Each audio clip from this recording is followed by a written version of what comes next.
کھایا ہے، آج میں اس سے اپنا حساب مانگتا ہوں۔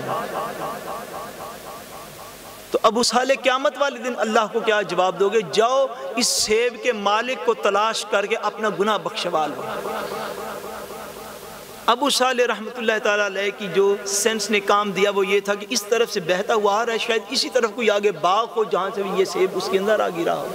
تھوڑی آگے گئے، مختصر کرتا وہ باغ جو ہے وہ مل گیا۔ ایک باغ جو ہے وہ نہر کے کنارے پر تھا، اس میں سیب کے درخت بھی تھے، شاہیں جو ہیں وہ نیچے ڈھلک رہی تھی۔ آپ نے اندازہ لگا لیا کسی باغ سے سیب یہاں پہ آ کے گرا ہے۔ اس باغ کے مالک کے پاس پہنچے، وہ آگے اللہ کے ولی تھے جو بیٹھے تھے۔ ان کو جا کے عرض کیا، حضور آپ کے باغ سے سیب گرا ہے، یہ سیب میں نے آدھا کھا لیا، آدھا میں نے ہاتھ میں پکڑا ہوا ہے، آپ خدا کے لیے مجھے معاف کر دیں، قیامت والے دن مجھ سے یہ حق نہ مانگیے گا، میں اللہ کی بارگاہ میں آپ کو کچھ دے نہیں سکوں گا۔ وہ بھی پہچان گئے کہ یہ نوجوان بڑے تقوی والا صالح ہے۔ انہوں نے اس صالح نوجوان کو کندن بنانا چاہا۔ انہوں نے فرمایا بھائی میں قصور تو معاف کرتا ہوں لیکن اس کی ایک شرط ہے۔ عرض کی حضرت شرط بتا دیجئے۔ فرمایا شرط یہ ہے کہ اتنے سال بعد نے 13 سال تک لکھا ہے، فرمایا اتنے سال میرے باغ میں مالی کے طور پر کام کرو، میں قیامت والے دن نہیں پوچھوں گا۔ سیدنا غوث العظم کے والد گرامی جو ہیں اس بات کو مان گئے۔ فرمایا میں قیامت والے دن اللہ کی بارگاہ میں آپ کو حق نہیں دے سکتا۔ سال ہا سال تک خدمت کی، سال ہا سال تک خدمت کی، آدھا سیب جو کھایا تھا اس کو بچانے کی خاطر کہ قیامت والے دن مجھ سے یہ سوال نہ ہو۔ آج لوگوں کی زبانیں اولیاء اللہ پر دراز ہیں، لوگوں کی زبانیں کھلی ہوئی ہیں اولیاء اللہ پر۔ لوگوں حرام مال کے کاروبار کرنا اور اولیاء اللہ کی باتیں کرنا شرم بھی نہیں رہے گی لوگوں کے اندر۔ حرام مال سے کپڑے پہنے، حرام مال سے خوراک لے کے کھانی، کہاں وہ اولیاء؟ حرام تو بہت دور ہے، بہت دور ہے۔ میں کہتا ہوں حلال مگر مشکوک، حلال مگر مشکوک، وہ بھی اپنے گلے سے نیچے نہیں تھے اتارتے۔ ہم حرام کھا کے اولیاء کو باتیں کرتے ہیں۔ آپ نے کم و بیش 10 12 13 سال تک اس باغ کے اندر مالی کے طور پر خدمت کی۔ کس طور پر؟ مالی کے طور پر خدمت کی، تاکہ وہ جو آدھا سیب غلطی سے کھا لیا اس کا قصور معاف ہو جائے۔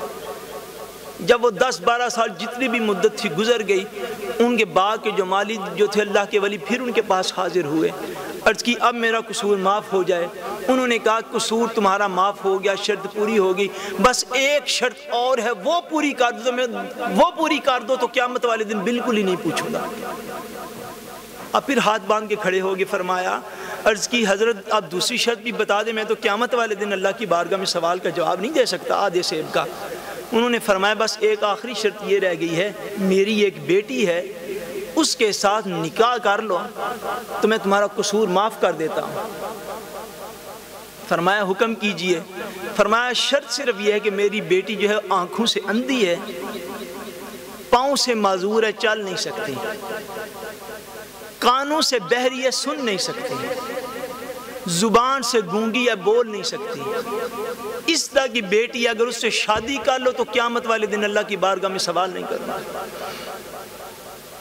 حضرت ابو صالح حضور غوث العظم رحمۃ اللہ تعالیٰ علیہ رضی اللہ تعالیٰ عنہ آپ کے والد گرامی، آپ تھوڑی دیر سوچ میں تو ضرور پڑے ہوں گے۔ پھر دل نے گواہی دی ابو صالح دنیا کی چند روزہ زندگی ہے، مومن کی ہر پلاننگ دنیا تک محدود نہیں ہوتی، مومن کی پلاننگ دنیا اور آخرت دونوں کے ساتھ متعلق ہوتی ہے۔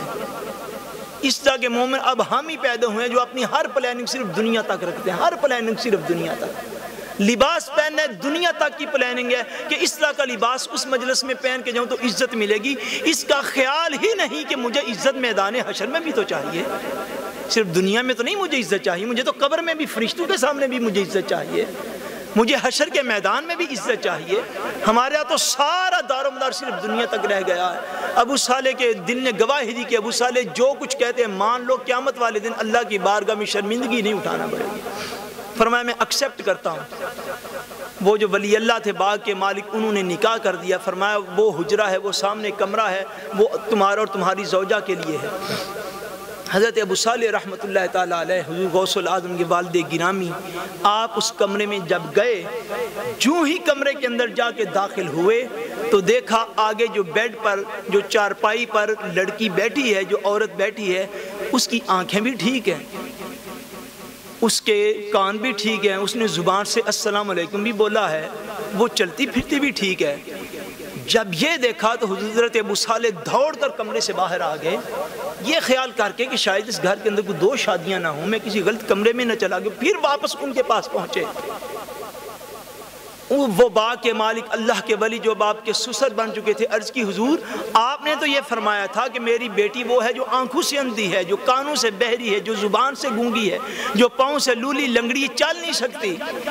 میں کمرے میں گیا ہوں، کمرے میں تو بالکل ہر لحاظ سے ایک مکمل عورت جو ہے، اس کے اندر کوئی ظاہری عیب نہیں، وہ کمرے کے اندر بیٹھی ہے، کہیں میں غلط کمرے میں تو نہیں چلا گیا۔ حضرت ابو صالح رحمۃ اللہ تعالیٰ علیہ کو انہوں نے فرمایا نہیں، میں نے تو صرف تیرا امتحان لیا، قصور تو میں تیرا پہلے دن معاف کر چکا تھا جس دن تو نے آگے معافی مانگی تھی، امتحان صرف اس لیے لیا۔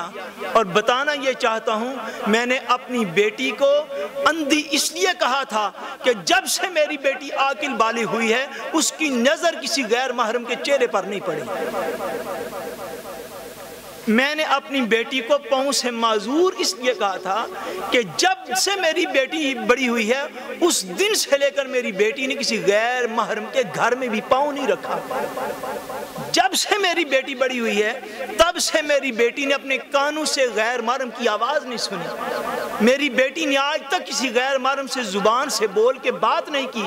فرمایا میں نے صرف یہ تمہیں دکھانا تھا کہ میں اس بیٹی کے ساتھ تیرا نکاح کر رہا ہوں جو ہر لحاظ سے نہ اس نے غیر محرم کو دیکھا ہے کبھی، نہ غیر محرم سے کبھی باتیں کی ہیں، نہ اس نے کوئی اللہ کے ذکر کے سوا کبھی کوئی بات کی ہے، نہ پاؤں سے چل کے کبھی کسی غیر محرم کے گھر گئی ہے۔ جب باپ اس عظمت کا عالم ہو کہ حلال مشکوک کھا لے تو 13 سال نوکریاں کرتا رہے، ماں اس عظمت کی عالم ہو کہ غیر محرم کو دیکھے سنے بات تک نہ ساری عمر کی ہو، تو اس گود میں جا کر غوث العظم پیدا ہوا کرتے ہیں۔ وہ گود ہوتی ہے جو 11ویں والے پیر کو جنم دیتی ہے۔ لیکچرز ہیں، باتیں ہیں، لوگوں صرف یہ کچھ رہ گیا ہمارے ذمہ، لیکچر اور باتیں ہیں بس، میٹنگیں ہیں ساری، اولاد کی تربیت، یہ ہو جائے اولاد کو، وہ ہو جائے، کہ زبانی کلامی چسکا بن گیا اولاد کو ڈسکس کرتے رہنا۔ ہم خود دیکھیں ہم کس لیول پر ہیں۔ ہم مسجد میں اور لباس رکھتے ہیں، مسجد سے باہر اور لباس رکھتے ہیں، ہم اس لیول پر ہیں۔ ہم نے اولادوں کو کیا دینا؟ ہمارے تو رزق حلال نہیں، ہم اولادوں کو کیا دیں گے؟ نبی کریم صلی اللہ علیہ وسلم نے ارشاد فرمایا، حضور نے فرمایا ایک شخص اللہ کی بارگاہ میں دعا کرتا ہے، یا اللہ یا اللہ یا اللہ کہتا ہے، اور دعا کے لیے ہاتھ اٹھاتا ہے، حالانکہ اس کی خوراک حرام ہے، حالانکہ اس کا لباس حرام ہے، حالانکہ اس کے جسم کے اندر جو گوشت بن رہا ہے وہ حرام کے مال سے بن رہا ہے، اس کی دعا فرمایا کیسے قبول ہوگی؟ آخری ارشاد آپ کو آپ کے پیارے رسول اور میرے پیارے رسول صلی اللہ علیہ وسلم کا بیان کر کے تو ختم کرتا ہوں۔ قال رسول اللہ صلی اللہ علیہ وسلم صنفان من اہل النار لم ارہما، فرمایا دو قسم کے لوگ ایسے ہیں، یہ ماؤں بہنوں کے لیے خصوصی توجہ کا حامل ہے۔ فرمایا 2 قسم کے لوگ ایسے ہیں جن کو میں نے اپنی ظاہری زندگی میں ابھی تک نہیں دیکھا، مگر مجھے اس کی خبر دی گئی ہے، میں اپنے علم غیب کی روشنی میں جو اللہ پاک نے مجھے عطا کیا تمہیں بتاتا ہوں۔ قوم معہم سیات کاذناب البقر یضربون بها الناس، فرمایا ایسے لوگ پیدا ہوں گے میرے بعد، ایسے لوگ پیدا ہوں گے جن کے پاس بیلوں کے دموں کی طرح کوڑے ہوں گے جسے وہ لوگوں کو ماریں گے، لوگوں کے اوپر تشدد کریں گے، دہشت گردی کریں گے۔ فرمایا ایسے لوگ ہوں گے جو بیلوں کے دموں کی طرح اپنے ہاتھوں میں کوڑے رکھیں گے اور وہ دوسرے لوگوں کو اس سے ماریں گے۔ یا رسول اللہ دوسری قوم کون سی ہے؟ فرمایا دوسری وَنِسَاءٌ کاسیات عاریات ممیلات مائلات رؤوسہن کاسنمۃ البخت المائلہ۔ حضور صلی اللہ علیہ وسلم نے فرمایا دوسری ایسی عورتیں میری ظاہری حیات پاک کے بعد پیدا ہو جائیں گی جو لباس تو پہنیں گی مگر لباس پہننے کے باوجود ان کا جسم نظر آ رہا ہوگا۔ لباس تو پہنیں گی مگر لباس پہننے کے باوجود جسم نظر آ رہا ہوگا۔ فرمایا وہ کیسی ہوں گی؟ ممیلات مائلات، حضور نے فرمایا وہ خود بھی راہ حق سے ہٹی ہوئی ہوں گی اور